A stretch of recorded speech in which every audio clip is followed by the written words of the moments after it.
Baru kelar COVID, sekarang hepatitis misteri. Kemenkes sudah mengeluarkan surat edaran kewaspadaan terhadap penyakit hepatitis akut ini. Kenapa disebut dengan hepatitis misteri ya? Karena penyebabnya belum jelas, masih misteri. Dari 74 kasus yang dilakukan uji klinis ditemukan adanya adenovirus tipe 41. Tapi dari 20 kasus ditemukan adanya keterlibatan dari virus SARS-CoV-2. Gejalanya ini Dovin ambil berdasarkan Ikatan Dokter Anak Indonesia. Gejalanya adalah ini, tapi yang paling sering adalah mual, muntah, dan diare. Perlu diwaspadai karena dia menyerupai hepatitis, jadi ada tanda penyakit kuning seperti di mata atau seluruh tubuh, dan biasanya urinnya itu berwarna seperti teh atau malah kalau feses itu tidak berwarna. Loh, gejalanya kan mirip banget sama hepatitis, terus gimana bedanya? Pada pemeriksaan laboratorium tidak ditemukan adanya virus hepatitis A, B, C, D, E sama sekali.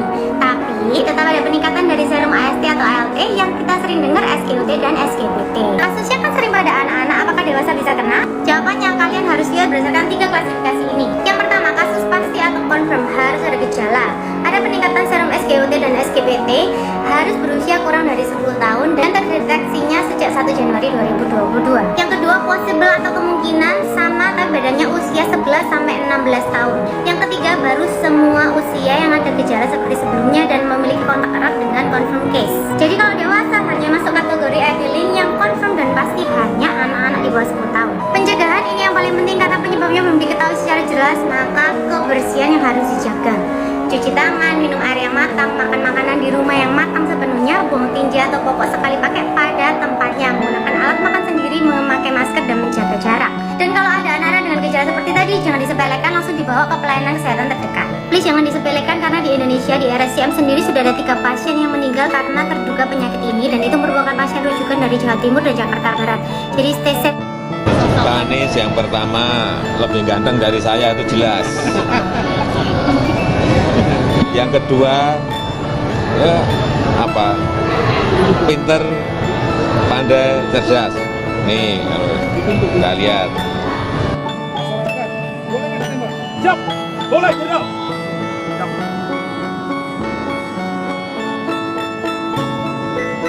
Tugas kemanusiaan, keikhlasan dan pengorbanan nomor 1. Lebih baik kita tidak makan, lebih baik kita menderita daripada masyarakat kita menderita. Jelas ini? Siap! Bisa melaksanakan? Siap! Terima kasih, Cakra!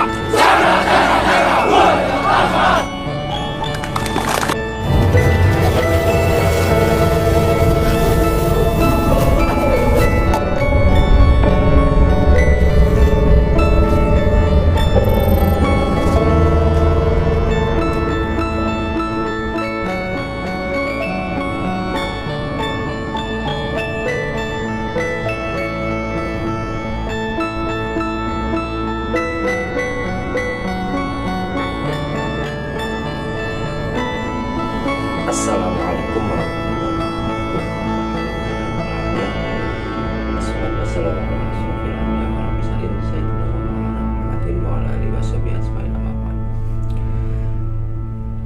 Pertama kali kita bersyukur ya, mari kita panjatkan puja dan puji syukur kehadirat Allah Subhanahu wa taala atas segala limpahan nikmat yang telah Allah anugerahkan kepada kita. Utamanya adalah nikmat Islam dan iman. Salawat dan salam kita selalu haturkan pada junjungan kita Nabi Muhammad, Nabi akhir zaman, Nabi yang membawa syafaat bagi umat yang beriman, bagi umat yang bersolawat. Allahumma sholli ala sayyidina Muhammad, Allahumma sholli ala sayyidina Muhammad, Allahumma sholli ala sayyidina Muhammad wa barik wa sallim. Saudaraku semua, sampai jumpa kembali, berjumpa kembali dengan obrolan kami, obrolan ya dengan keterbatasan, dengan kesederhanaan, apa adanya, bukan ada apanya, kita tetap bersuara walaupun tertatih-tatih, walaupun istilahnya kita itu sakit-sakit ya, capek, lelah, jenuh dan lain sebagainya, tapi kita harus tetap bersuara, tetap mendatangkan yang hak agar yang batil segera Allah lenyapkan. Alhamdulillah saudaraku semua, teman-temanku semua, yang satu resonansi, yang satu roh, satu perjuangan. Mari kita tetap istiqomah, berusaha untuk istiqomah ya. Di zaman kala pendu ini, zaman dimana fitnah semakin memuncak, akhir daripada Mulkan Jabariyah. Kabar terbaru, ya walaupun sudah agak kemarin ya, tapi baru bisa mengulas ya, mohon maklum ya, karena beberapa hal, jadi 3 hari ini off, tidak menyapa saudara-saudara semua, tidak menyapa teman-teman semua. Penghinaan terhadap Al-Quran muncul kembali, bahkan Al-Quran ini injak-injak. Tempo hari itu sudah terjadi di mana itu, di Eropa ya, tepatnya di negara mana itu lupa saya itu, di Finlandia atau Denmark gitu. Beberapa orang, beberapa kafir yang memang sengaja ya untuk membuat teror ya, merencanakan ingin membuat konten, yaitu dengan membakar Al-Quran. Tapi yang terjadi malah polisinya dan orang-orang yang akan ini melakukan konten itu, membuat konten itu yang terbakar. Luar biasa. Jadi dibalas langsung oleh Allah Subhanahu wa taala. Allahu Akbar. Sungguh luar biasa, karena mereka para kafir harbi, mereka para munafik itu tidak henti-hentinya ya, untuk memadamkan cahaya Islam itu dengan cara yang konyol. Mereka pikir dengan cara-cara seperti itu cahaya Islam ini akan padam. Impossible. Tidak akan pernah padam. Cahaya Islam itu tidak akan pernah padam. Dengan alasan-alasan yang dibuat begini-begini, yang diungkapkan oleh polisi-polisi itu setelah ditangkap yang di Sukabumi itu. Jadi ini bukan penistaan agama, bukan. Ini sebuah penghinaan, ini sesuatu hal yang direncanakan. Inilah mereka. Mereka itu selalu membuat acara, padahal mereka itu sebenarnya lemah. Mereka itu sebenarnya tidak berdaya. Mereka itu benar mungkin orang kaya ya, orang yang punya uang, orang yang punya kedudukan, orang yang mendapat pengawalan, bahkan orang-orang yang bersenjata lengkap, orang-orang yang segala sesuatu bisa dia lakukan. Tapi dalam hatinya mereka itu sangat takut akan kematian, sangat takut akan kematian. Mereka itu berani karena keroyokan, mereka itu berani karena ada yang membackup, mereka itu berani karena ada sesuatu yang diagul-agulkan ya, ada backingnya, ada backupnya, istilahnya kan gitu ya. Mereka itu sungguh tipu daya yang lemah, kata Allah dalam Al-Quran. Ya, tipu daya setan, tipu daya iblis itu sesungguhnya lemah sekali.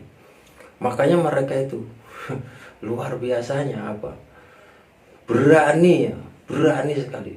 Mentang-mentang saat ini tidak ada kepemimpinan sentral Islam, kepemimpinan khilafah yang Allah janjikan, belum. Tapi ketika khilafah ini nanti tegak, seorang khalifah yang ditunjuk oleh Allah sudah muncul di permukaan, baik khalifah lokal maupun khalifah internasional, yaitu sentral kepemimpinan umat Islam di muka bumi, maka tindakan-tindakan itu adalah tindakan yang mesti dikisos. Khilafah adalah melakukan sistem kepemerintahan melalui petunjuk Allah, lewat Al-Quran dan Sunnah. Barang siapa yang menanam akan memanen. Barang siapa yang berbuat maka akan menanggung resikonya.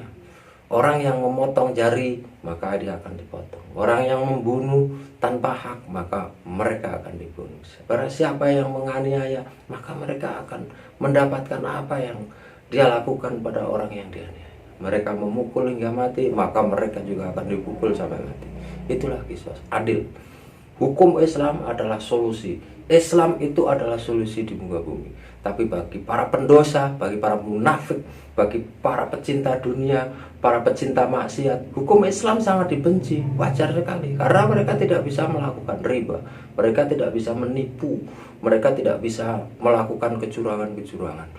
Mereka sudah tidak bisa melakukan target-target seperti yang mereka lakukan saat ini. Kita tahu ya, di negeri ini segala sesuatu itu serba ditarget, segala sesuatu harus setor, segala sesuatu harus upeti. Indonesia adalah negara upeti dari dulu itu, dari setiap orang, setiap perusahaan, setiap pengusaha, siapapun yang ingin maju, maka mereka harus membayar upeti. Itulah budaya iblis, budaya yang dikembangbiakan di negeri ini. Makanya dengan adanya peraturan Islam yang akan digunakan di negeri ini, mereka jelas-jelas menolak, karena mereka tidak bisa menipu, dia tidak bisa menjual barang yang kualitasnya rendah dengan memoles sedemikian rupa sehingga dia bisa menjual 10 kali lipat, bahkan bisa 100 kali lipat. Produk apapun, produk yang sebenarnya produk yang tidak bagus, tapi dengan iklan-iklan, dengan promosi-promosi, dengan polesan ini, itu, dan lain sebagainya, maka mereka bisa menjual dengan harga yang mahal, keuntungannya berlipat-lipat. Itulah mereka, tidak kartel ya. Indonesia ini, negeri kita ini yang kaya raya ini dikuasai oleh kelompok-kelompok kartel.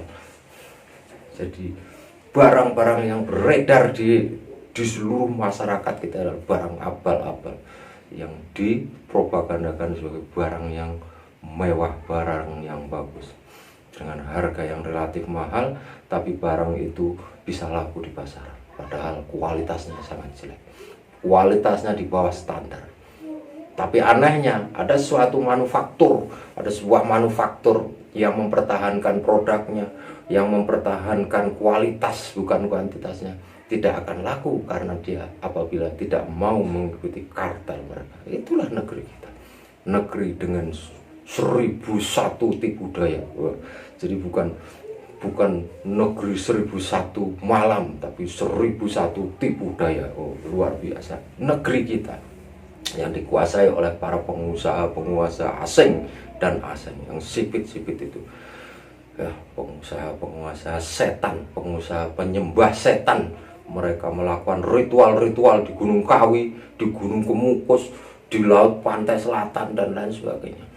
Nah, itulah para perusak kehidupan masyarakat. Nah, itu.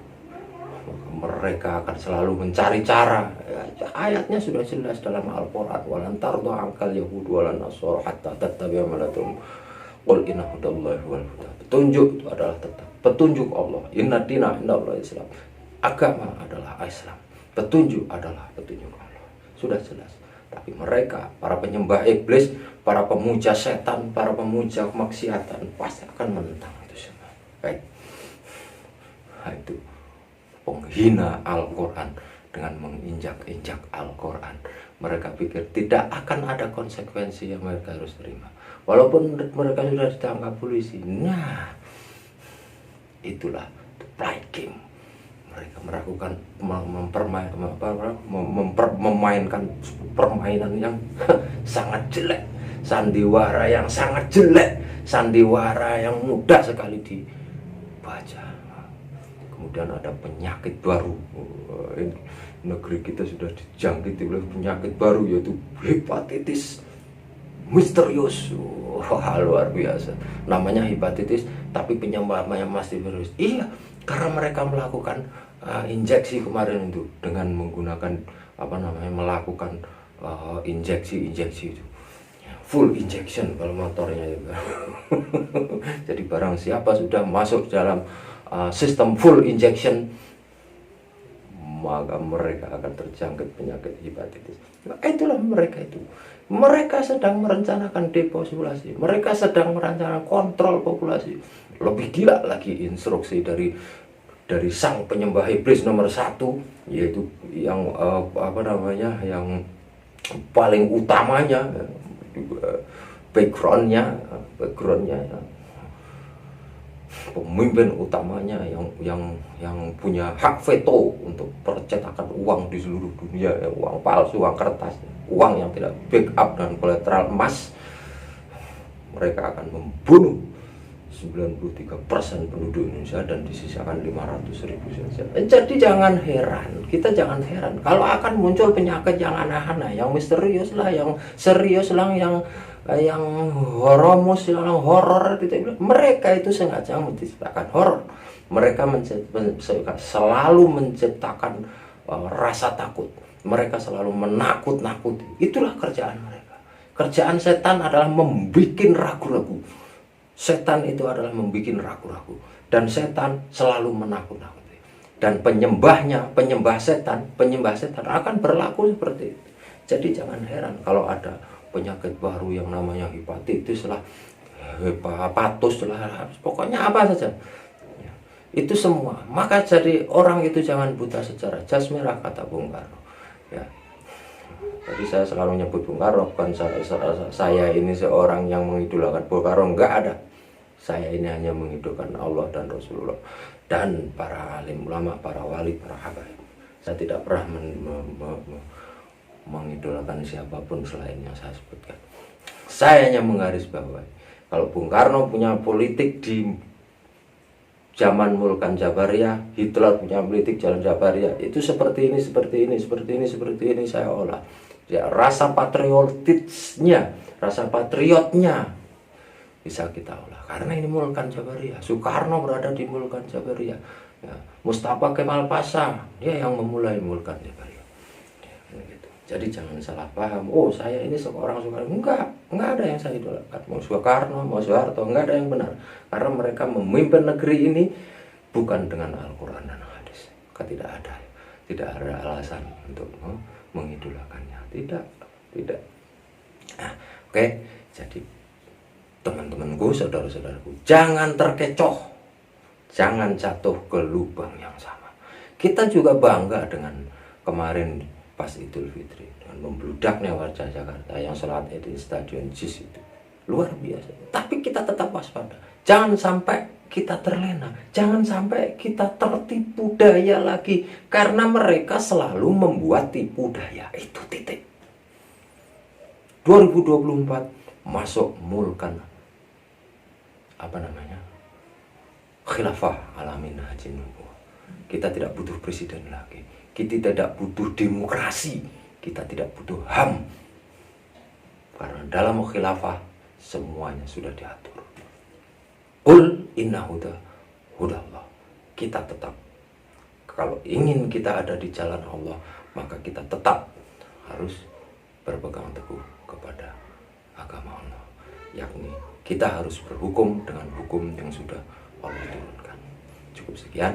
Wabillahi taufiq wal hidayah. Wassalamualaikum warahmatullahi wabarakatuh.